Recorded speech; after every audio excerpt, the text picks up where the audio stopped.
What's up, Michigan fans? Welcome back to the Maize and Bluebeard podcast, where we talk all things Michigan football and basketball, along with baseball, softball, ice hockey, women's basketball, and much more, because we love Michigan sports. So if you do too, you're in the right place. I'm Chris. Thanks for being here. I appreciate you.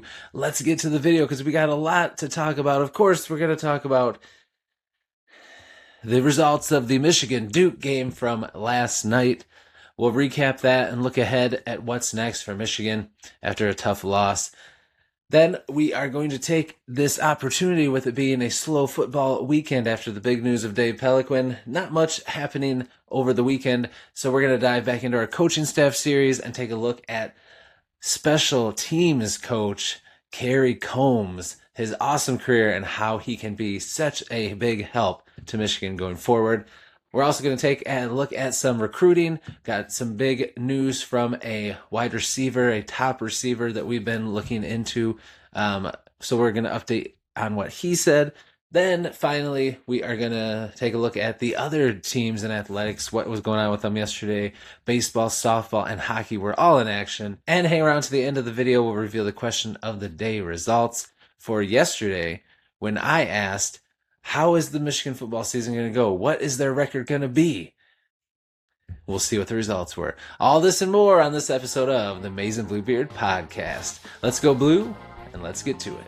The Michigan Wolverines basketball team, ranked number 1 in all the land, took on number 3 Duke Blue Devils in a neutral court in Washington, D.C. for a special game. And it did not go Michigan's way. Now, before the game in yesterday's video, I talked about the keys to victory, what Michigan needed to do to win, and they were not able to do 2 out of the 3, and that is why they fell. Now, to start off, there's a lot of talk about the referees, of course. There usually always is when you lose a game. Michigan did not lose this game because of the referees. Was the officiating good? No. Were there times and stretches where it seemed Duke was getting a favorable whistle? Yes. Duke would probably say the same thing about Michigan. But I will say that the officiating has been not good across the board in all sports all year long and for a while.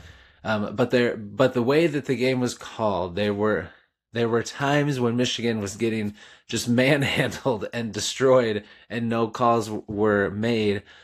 So because of the way that was going and the way that Duke is so just strong on the inside, and they were able to really kind of take it to the next level against Michigan and get nothing called against them for long stretches, that did make Michigan have to play really well, like they're capable of. What's up, Michigan fans? You know the drill. We're trying to get to 1,000 subs so that I can dye this beard maize and blue. So if you haven't subscribed yet, please subscribe so we can get closer. And if you have subscribed, be sure to like, share, comment, all the things so that we can get there as fast as possible. Because I want to see what I look like with a maize and blue beard. Now back to the video. But last night, it was just not their night, and they did not. They made a lot of mistakes, and they got outworked in a couple of areas that we'll talk about here. So, was the officiating great? No. Did it suck for Michigan at times? Yes. But is it why they lost the game? No. Michigan lost this game because of 2 things. One, they got into foul trouble trying to defend Boozer. Ademara ended up not being a factor for most of the game. The complete second half, he was completely out of the game pretty much because of foul trouble. That hurt us down the stretch, and it hurt a lot in these areas. We got out-rebounded. We got out-hustled with rebounding. Boozer is really good at moving with the ball when the shot's in the air and going after the rebound. And we just didn't box out. I don't know. We didn't box out him time and time again. You saw him just go around guys and get rebounds. And I'm not used to seeing that from this team, so that was a little off. But on both sides, defense and offense, I mean, you would go down and Duke would get like 3, 4, 5 chances and then finally score. And when they have the ball for like a minute and you keep stopping them and then they keep getting the rebound and they finally score, that's demoralizing. And then Michigan was not in their game offensively tonight. I feel like their shooting was terrible. They didn't move the ball. A lot of dribble down the court and fire up a shot, a bad shot. miss, and then Duke goes down and has the ball for a minute and scores after getting 17 offensive rebounds. Like, it was just not Michigan's night. They shot bad. Everyone shot bad.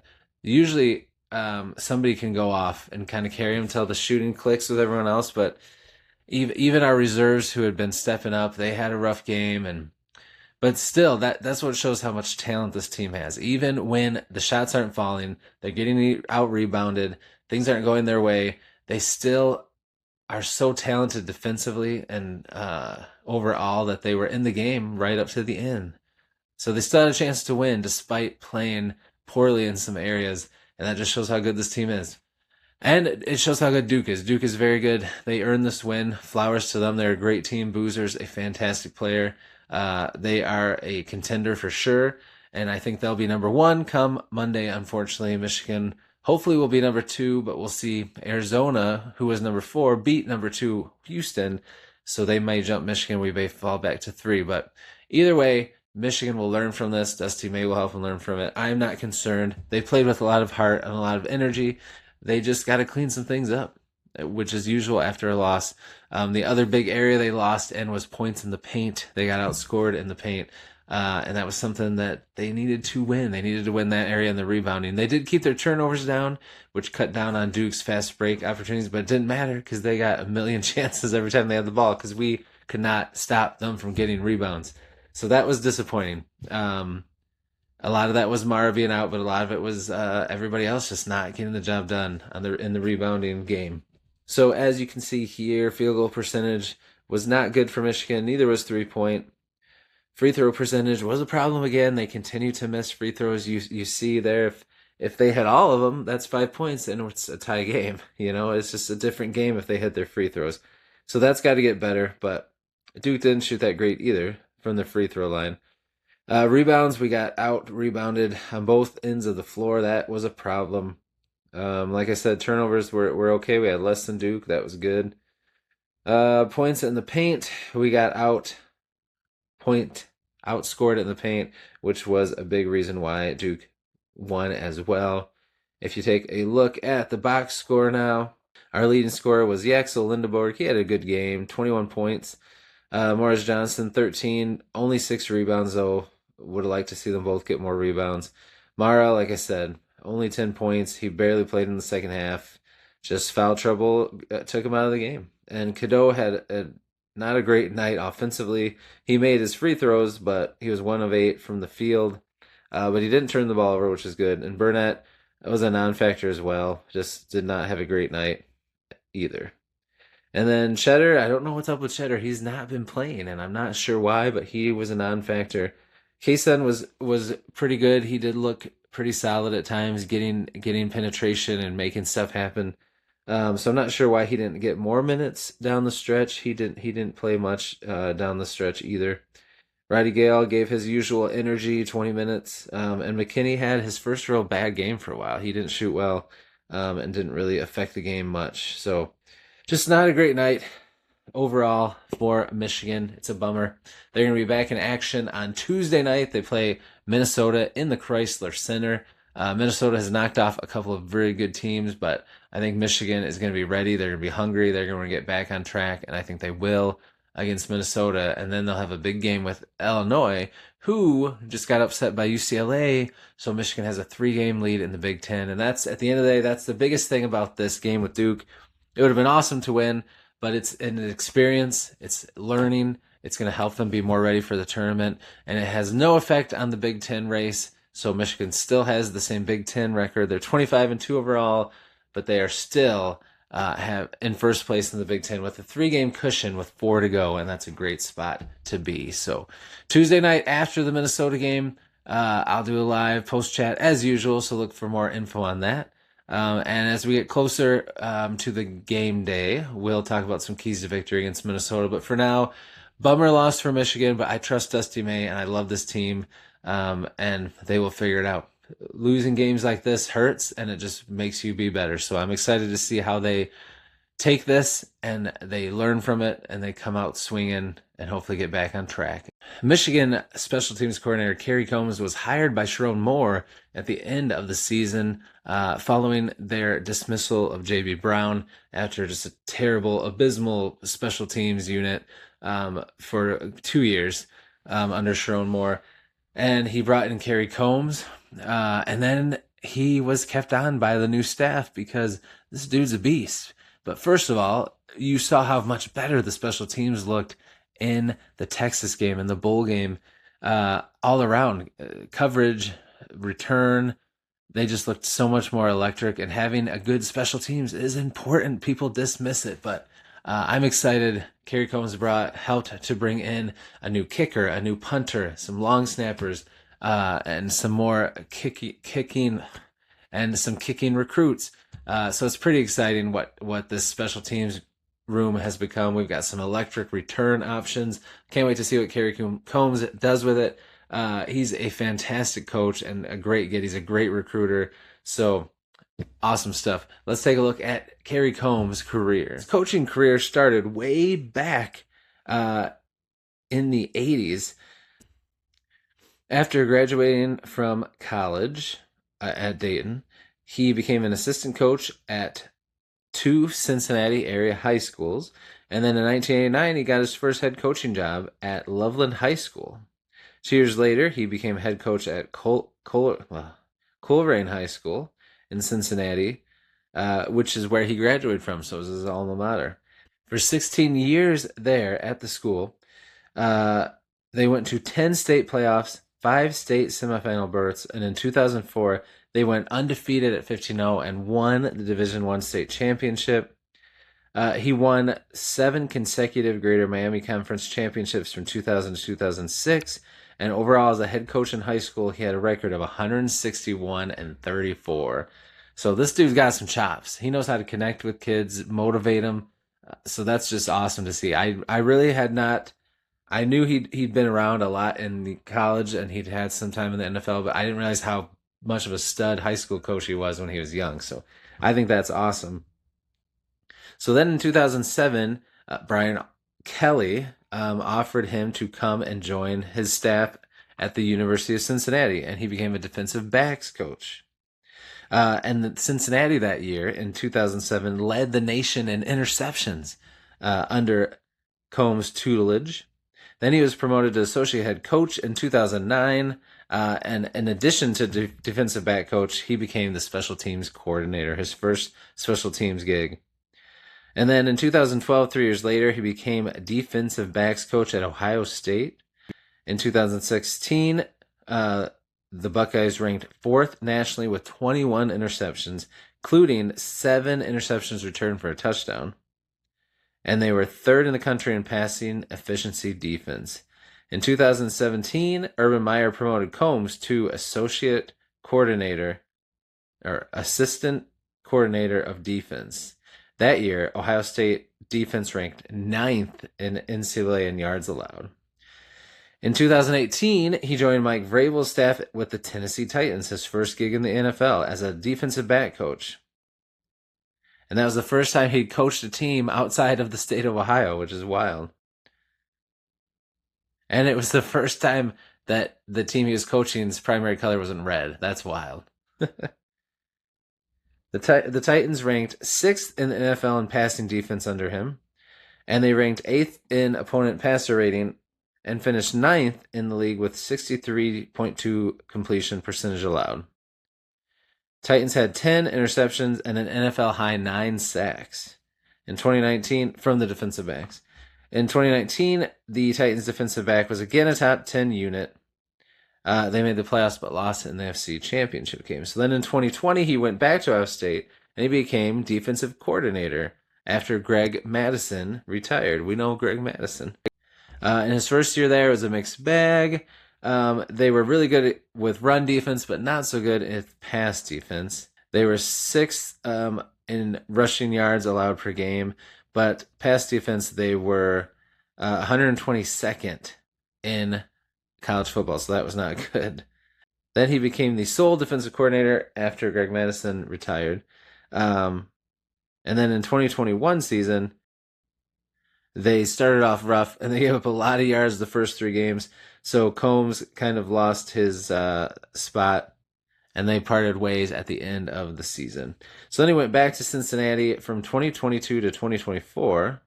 He joined the staff of Luke Fickell, who of course had been on Ohio State in his earlier time there.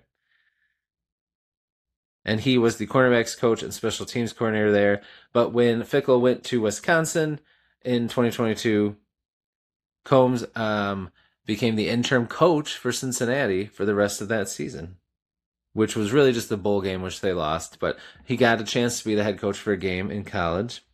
And then he was with the Bearcats under Scott Satterfield until 2024. And then in 2025, Michigan offered him the job, Sherrone Moore. And 4 days after he was hired by Sherrone Moore, Michigan needed a new coach, but they kept him on. And it's because he is a fantastic recruiter. He has so much ties in the Midwest.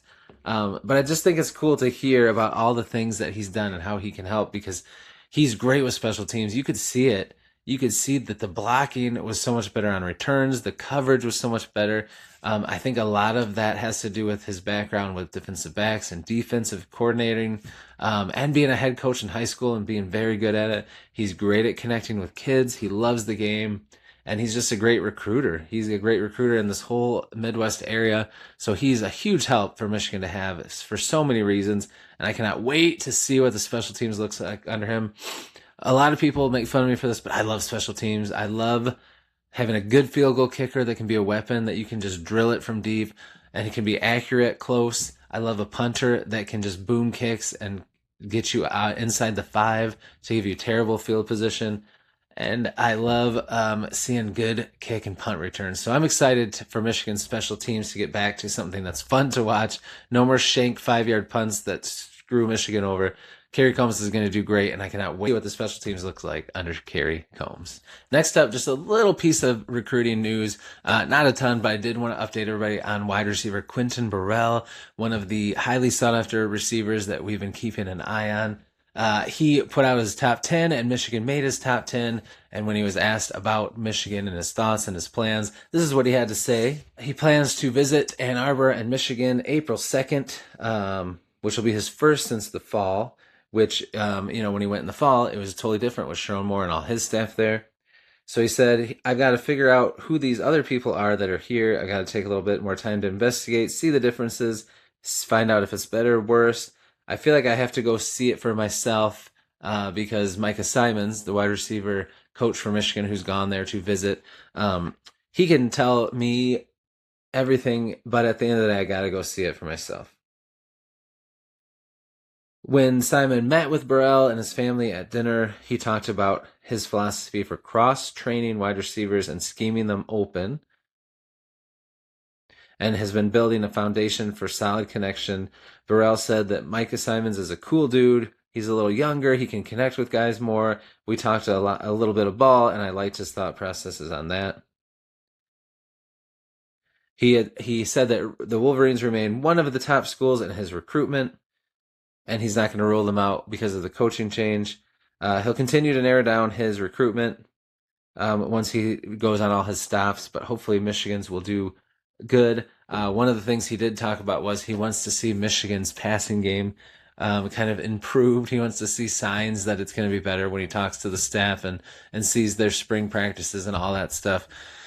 Because, he's a receiver. He knows Michigan runs the ball, and that's the thing, but he wants to see that they're going to have a passing attack that he can be a part of. So Michigan's got some things to prove, but he still likes it there. He loves the facilities, loves the area, and hopefully he'll love the new coaching staff and what they're working on. So we'll keep an eye on Burrell. Garant's the other one. So those are the two big receivers we'll keep an eye on, but there's a lot of them Michigan's talking to.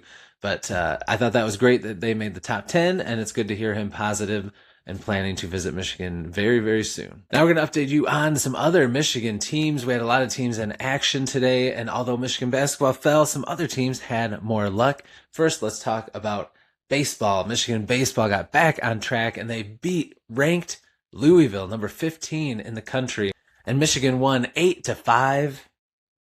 Colby Turner, who was the only one who scored on a solo home run against Florida State in their loss Friday, he homered again and had a 3 RBI day. A great day for him. Cade Ladoff got his first home run of the season. That was awesome. And Shane Burnham in relief struck out 5 in 2 innings of relief work.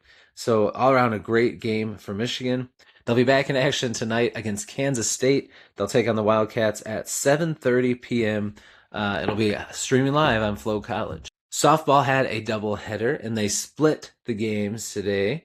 They were able to defeat Southern Utah, but they played Arizona State again, who they had played the day before, and this time they didn't have as much luck, and they lost. So they did split the series.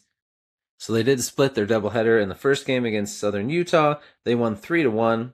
Lauren Putz hit hit her 10th home run of the season already, and Gabby Ellis threw a complete game win, allowing 1 run on just 2 hits and 2 walks. So that was a great game.